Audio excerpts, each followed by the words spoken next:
दोस्तों, अमेरिका के western island में माउंट पिरो नाम का एक पर्वत है। इस पर्वत से एक दिन अचानक ज्वालामुखी फट पड़ा। चारों तरफ दहकते अंगारे फैल गए और पर्वत के टुकड़े टुकड़े हो गए। इस नेचुरल क्लैमिटी में लगभग 30,000 लोग काल के काल में समा गए। पर जो लोग बच गए, उन्होंने जो बताया उसे सुनने के बाद बड़े बड़े रिसर्चर्स के पैरों के नीचे से ज़मीन खिसक गई।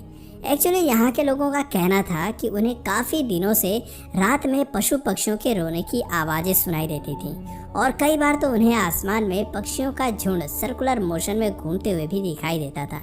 पर लोगों ने इन सभी बातों को इग्नोर किया और अब नतीजा उनके सामने था। दोस्तों, कहते हैं कि जानवरों में सूंघने और स्थिति को भांपने की शक्ति बहुत ही तेज होती है, यानी कि सिक्स सेंस उनकी बहुत तेज होती है, जिस वजह से उन्हें प्राकृतिक आपदा या अन्य किसी भी तरह के विपदाओं का पहले से ही आभास हो जाता है। यही वजह है कि पशु पक्षी जब भी कुछ अतरंगी हरकतें करते हैं या फिर सर्कुलर मोशन में घूमना शुरू करते हैं तो लोग सावधान हो जाते हैं। पर सवाल ये है कि क्या हर बार इनके गोलाई में घूमने का मतलब विपदा है? तो इसका जवाब है नहीं। कई बार इनके सर्कुलर मोशन में घूमने के कुछ अलग रीजंस भी हो सकते हैं। अब आप इस क्लिप को देख लीजिए। ये पिछले साल की घटना है, जब चीन के इनर मंगोलिया में भेड़ों का एक झुंड लगातार सर्कुलर मोशन में घूमने लगा।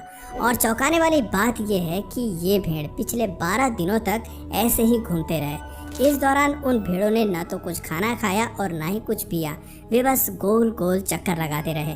हालांकि 12 दिन बाद उन सभी भेड़ों ने चक्कर लगाना तो बंद कर दिया, लेकिन इस क्लिप के वायरल होने के बाद लोग इस घटना को लेकर अपनी अलग अलग थ्योरीज देने लगे, जिनमें से ज़्यादातर लोगों का यही कहना था कि भेड़ों की ऐसी चाल किसी आने वाली प्राकृतिक आपदा का संकेत है।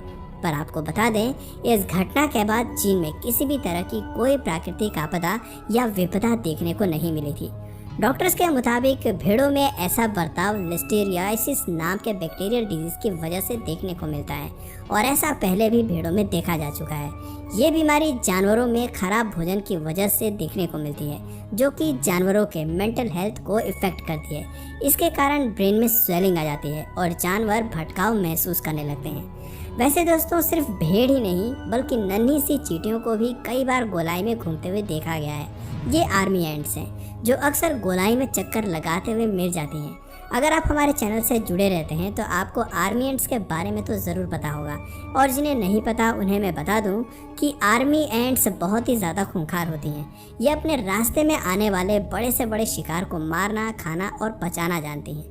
अफ्रीका में एक तरफ जहां शेरों का दबदबा बना रहता है, तो वहीं दूसरी तरफ ईस्ट अफ्रीका के कोनों में इनका खौफ रहता है। ये चींटियां झुंड में रहती हैं और बड़े से बड़े जानवर का शिकार करना अच्छी तरह से जानती हैं, लेकिन इनकी एक बहुत बड़ी कमी है।